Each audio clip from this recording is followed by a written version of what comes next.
ગોઠવ્યું કે while some were carrying up the bits of insect, કે જ્યારે કેટલીક કીડીઓએ માથા પર જીવડાના ટુકડા ઉંચક્યા હતા ત્યારે the other went in front and cleared away any sand or small stone that obstructed the way.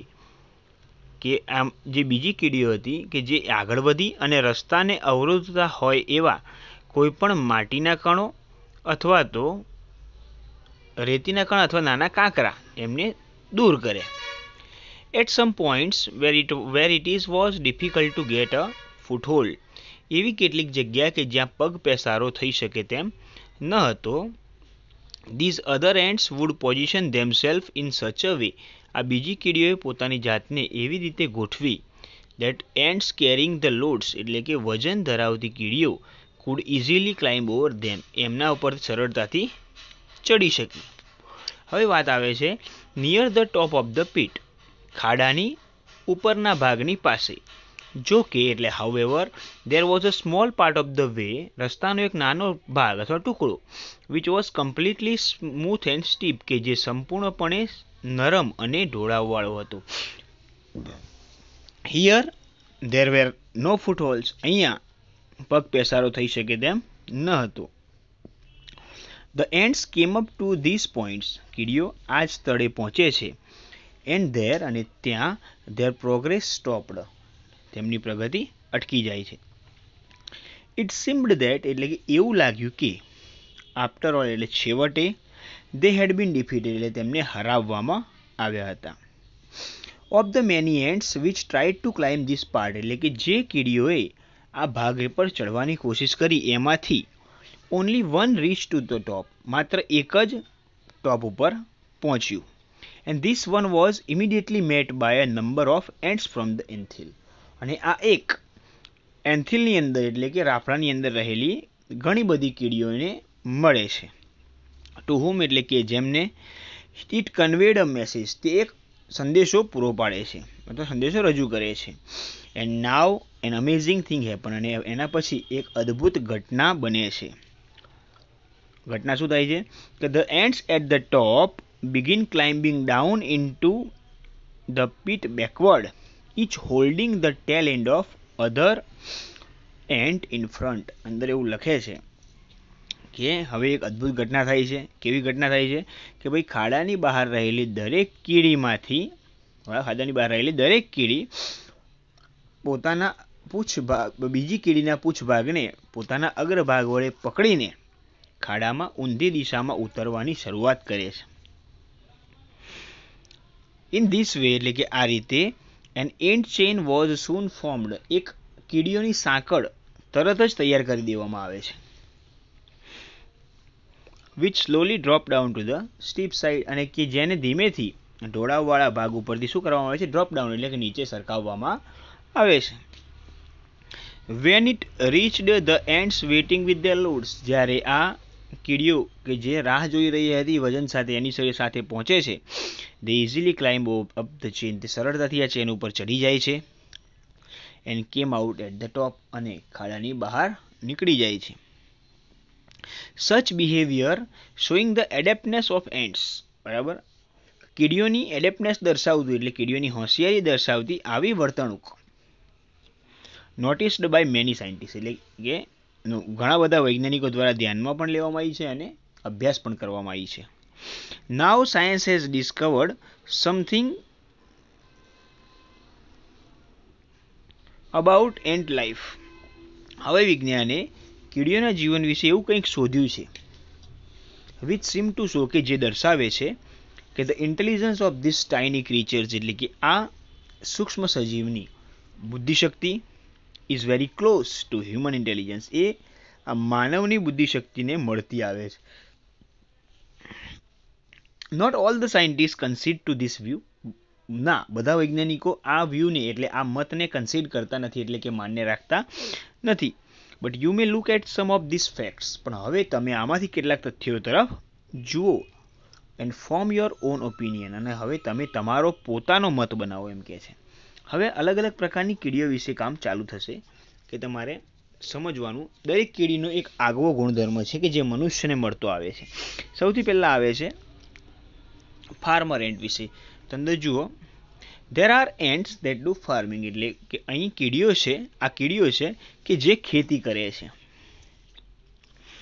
You may know that, એટલે તમે કદાચ જાણતા હશો. It was a big leap for human progress, એટલે કે તે માનવ જીવનની પ્રગતિનો એક મોટો કૂદકો હતો. When, એટલે જ્યારે men gave up being full time hunter, માણસે 24 કલાકના હન્ટર બનવાનું એટલે શિકારી બનવાનું છોડી દીધું. એન્ડ ટુક ટુ ફાર્મિંગ, અને ખેતી અપનાવી. એ માનવ જીવનની પ્રગતિનો સૌથી મોટો કૂદકો હતો. સિમિંગલી, એટલે એ જ રીતે the umbrella ants of south America, south અમેરિકાની અમ્બ્રેલા એન્ટ્સે પણ સેમ સ્ટેપ લીધું નાના પાયે, ઇન ધેર સ્મોલ વે, એટલે નાના પાયે આ જ પગલું લીધું. શું કરે છે? They are called by that name, તેઓનું આવું નામ એમને ઓળખવામાં આવે છે કારણ કે કારણ શું છે કે they are often seen carrying large pieces of leaf over their heads like umbrella, કે તેઓને પત્તાના મોટા મોટા ટુકડા તેમના માથા પર છત્રીની જેમ લઈ જતી ઘણીવાર જોવામાં આવે છે. એટલા માટે તે શું કરે છે આ પત્તાનું? તો લખે છે કે they take these pieces of leaf to their nest, તેઓ આ પત્તાના ટુકડાને તેમના નેસ્ટ એટલે તેમના રાફડામાં લઈ જાય છે. વેર, એટલે જ્યાં દે ચ્યુ ધેમ અપ નાઇસલી, કે જે તેમને ત્યાં સારી રીતે એમને ચાવે છે. આફ્ટરવર્ડ્સ, ત્યારબાદ they make the beds of this chewed up leaves, તે આ ચવાયેલા પત્તાના ક્યારા બનાવે છે. એન્ડ ઓન ધીસ બેડ્સ, અને આ ક્યારા ઉપર grows a kind of fungus, એક પ્રકારની ફૂગ ઉત્પન્ન થાય છે. Which is the food of ants, કે જે આ કીડીઓનો ખોરાક છે. તો આપણે જોયું કે જેમ ખેડૂત પોતાનો ખોરાક જાતે ઉગાડે છે, એમ આ સાઉથ અમેરિકાની લીફ કટર એન્ટ્સ તરીકે ઓળખાતી અમ્બ્રેલા એન્ટ્સ પણ પોતાનો ખોરાક જાતે બનાવે છે. અને શાયદ એટલા માટે જ એને એક ફાર્મર એન્ટ તરીકેનું ઉપનામ આપવામાં આવ્યું છે. જે ફૂગ એ પેદા કરે છે એ ફૂગનું નામ છે એટા કોલમ્બિયા ક્વીન. તમે લોકો ગૂગલ સર્ચ કરી શકો છો એના વિશે જોવા માટે. તમે એ ફૂગ પણ જોઈ શકો છો કે જે તમને દેખાડશે કે આ ફૂગ એ લોકો જાતે ઉત્પન્ન કરે છે. એના પછી આગળની વાત લખે છે કે ધેન ધેર આર એન્ટ્સ, પછી એક એવી કીડીઓ છે ધેટ ડોમેસ્ટિકેટ કાઉસ, કે જે કાઉસ એટલે ગાય નહીં પરંતુ પાલતું લઈ શકાય, કે એ જે પાલતું અને પાડે છે.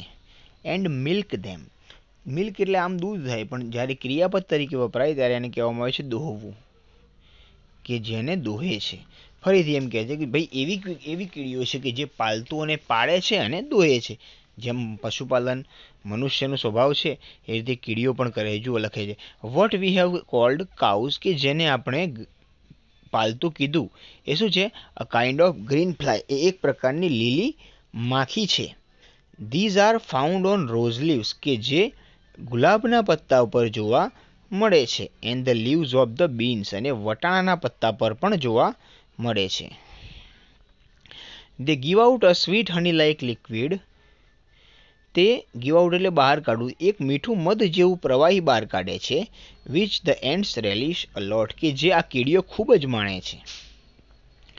So the ants take these green flies to their nest, એટલા માટે શું કરે છે કે આ લીલી માખીઓ કીડીઓને તેમના રાફડામાં લીલી માખીઓને તેમના રાફડામાં લઈ જાય છે.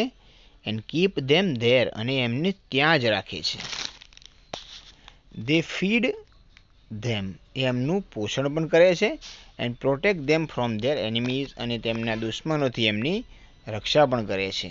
And they milk them pressing there sides gently, તથા એ એમની સાઇડ્સના ભાગને એટલે કે બાજુઓના ભાગને જેન્ટલી એટલે સૌમ્યતાથી પ્રેસ કરી એટલે દબાવીને તેમને દોહે છે. અને મેકિંગ ધેમ એટલે દબાણ કરવું, એમના ઉપર દબાણ શું કરવા માટે? તો ગીવ આઉટ ધેર હની, તેમનું મધ બહાર કાઢવા માટે દબાણ કરે છે. બીજું અંદર લખે છે કે એન્ડ્સ વી આર ટોલ્ડ, એટલે જેને આપણે કીડીઓ કહીએ છીએ, જેને આપણે શું કહીએ છીએ? કીડીઓ કહીએ છીએ. તે પ્લે ગેમ્સ, એ રમત રમે છે. નર્સ ધેર સિક, તેમની બીમાર કીડીઓની સંભાળ રાખે છે. બ્યુરી ધેર ડેડ, તેમની મૃત કીડીઓને દાટવાનું કામ કરે છે.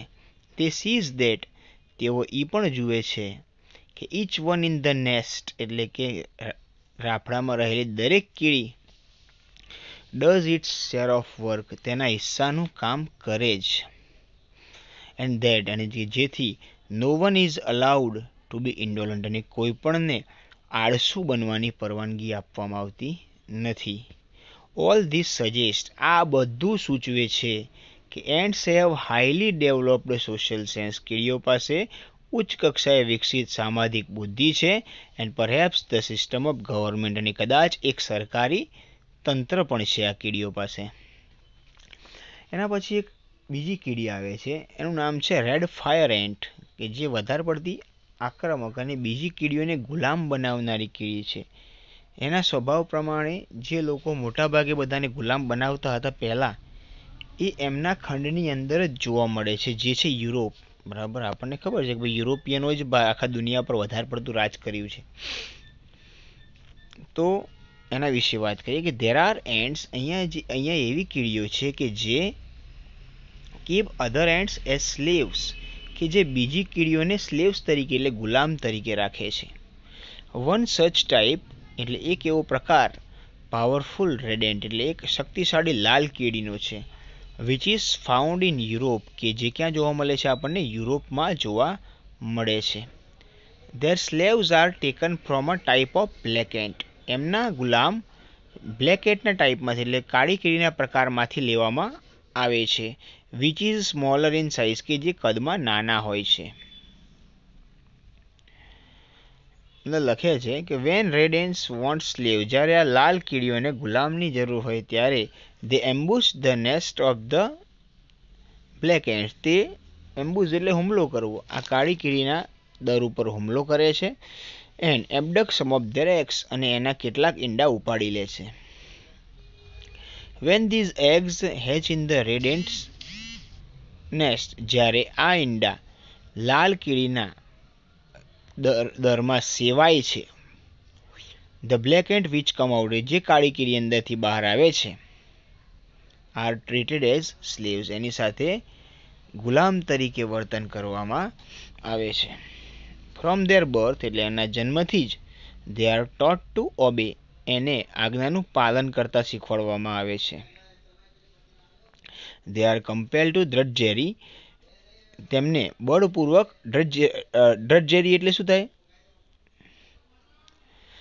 કઠોરતાવાળું કાર્ય કે એમને બળપૂર્વક કઠોરતાવાળું કાર્ય કરાવવામાં આવે છે. And they have even to carry about their masters on there backs એને પોતાના માલિકોને પોતાની પીઠ ઉપર ઉચકીને પણ લઈ જવા પડે છે. હાઉ સરપ્રાઇઝિંગલી હ્યુમન એટલે કેટલું આશ્ચર્યજનક મનુષ્ય છે આ રેડ ફાયર એન્ટ વધારે પડતી આક્રમક કીડી કે જઈને કહી શકાય. એ કીડી હવે આગળ આવે છે કે એના વિશે ભણીએ કે સૌથી હિંસક પ્રકારની જે કીડી છે એનું નામ છે ડ્રાઈવર એન્ટ. હવે આ ડ્રાઈવર એન્ટ વિશે આપણે ભણવાનું છે. તો લખે છે કે the most ferocious kind of ants are the driver ants of Africa. આફ્રિકાની ડ્રાઈવર એન્ટ્સ એટલે કે આફ્રિકાની ચાલક કીડીઓ એ સૌથી વધારે હિંસક પ્રકારની કીડીઓ છે. They have no fixed home એમને કોઈ ચોક્કસ ઘર હોતું નથી but are always on the move પરંતુ હંમેશા આગળ વધતા રહે છે. દે આર કમ્પ્લીટલી બ્લાઇન્ડ આ કીડીઓ સંપૂર્ણપણે અંધ છે. But they March in long lines પરંતુ એ લાંબી કતારોમાં આગળ ને આગળ કૂચ કરતી હોય છે. મેની મિલિયન્સ લોંગ એટલે લાખો કીડીઓ એકસાથે. They devour any animal that happens to be in their path એ એવા કોઈ પણ પ્રાણીને ડિવોર એટલે ખાઈ જઈ શકે છે કે જે એના રસ્તામાં આવી જાય છે. Even large animals like tiger and elephant એટલે કે વાઘ અને હાથી જેવા વિશાળ પ્રાણીઓ પણ live in fear of them એમના ડરમાં જ જીવે છે. ઓફન ઇફ અ પાયથન ઘણીવાર જો કોઈ અજગર unable to move after swallowing his dinner એટલે કે પોતાનું ભોજન ઘડીને હલી ના શકતો હોય and that happens to be in the path of the marching lines અને જો એ આગળ વધતી જે લાઇન્સ છે આગળ વધતી કતારોના રસ્તામાં જો આવી જાય છે સો ધીઝ ક્રીચર્સ તો આ પ્રાણીઓ જે છે, આ સજીવ જે છે એ eat both python and the animal in his stomach. એ અજગર અને એના પેટમાં રહેલા પ્રાણી બંનેને ખાઈ જાય છે. ધ વિલેજર્સ ઓફ આફ્રિકા, મતલબ આફ્રિકાના જે ગામના લોકો છે, ટેલ સ્ટોરીઝ અબાઉટ બેબીઝ, એટલે એવા બાળકો વિશે વાર્તા કહે છે કે who have been eaten by ants, કે જેમને કીડીઓ દ્વારા ખાઈ જવામાં આવ્યા હતા. And these stories may well be true, અને કદાચ આ વાર્તાઓ સાચી પણ હોઈ શકે છે. When an army of driver ants enter a house, જ્યારે આ ચાલક કીડીઓની જે આર્મી સેના છે જે ઘરમાં પ્રવેશે છે, people flea into the jungle, બરાબર, ફોરેસ્ટ, લોકો આસપાસના જંગલમાં ભાગી જાય છે. And stay there until the ant have pass, જ્યાં સુધી કીડીઓ પાસ ના થઈ જાય, ત્યાંથી પસાર ના થઈ જાય ત્યાં સુધી એ જંગલમાં જ રહે છે. When the people come back, જ્યારે એ લોકો પાછા આવે છે, દે ફાઇન્ડ ધેટ, એ એવું જુએ છે કે every insect and spider in the house, ઘરમાં રહેલું દરેક ઇન્સેક્ટ અને સ્પાઈડર, એટલે દરેક જીવડું અને કરોડિયાને હેઝ બીન ક્લિયર્ડ અવે, એટલે એને દૂર કરી દેવામાં આવ્યા છે. બરાબર, આ અલગ અલગ પ્રકારનો કીડીઓના સ્વભાવ હતા. બરાબર, આ ચેપ્ટરમાંથી આપણને 3 શોર્ટ નોટ આપવામાં આવી છે. એક છે ફાર્મર એન્ટ, બીજી છે ડ્રાઈવર એન્ટ, અને ત્રીજા નંબરમાં આવે છે એન્ટ્સ એન્ડ ઇન્ટેલિજન્ટ ક્રીચર. બરાબર, આ 3 શોર્ટ નોટ પણ તમને હું ગ્રુપની અંદર મોકલાવવામાં આવશે. ઓકે, તો આ ચેપ્ટર જે આપણને પૂછવામાં આવનાર છે, એ ચેપ્ટરની અંદર જો કોઈ તમને પ્રોબ્લેમ હોય તો આપ મને પર્સનલ મેસેજ અથવા તો કોલ કરીને પૂછી શકો છો. ઓકે, તો આજના લેક્ચરમાં માત્ર આટલું જ, બાકીનું આવતા લેક્ચરમાં. Thank you so much.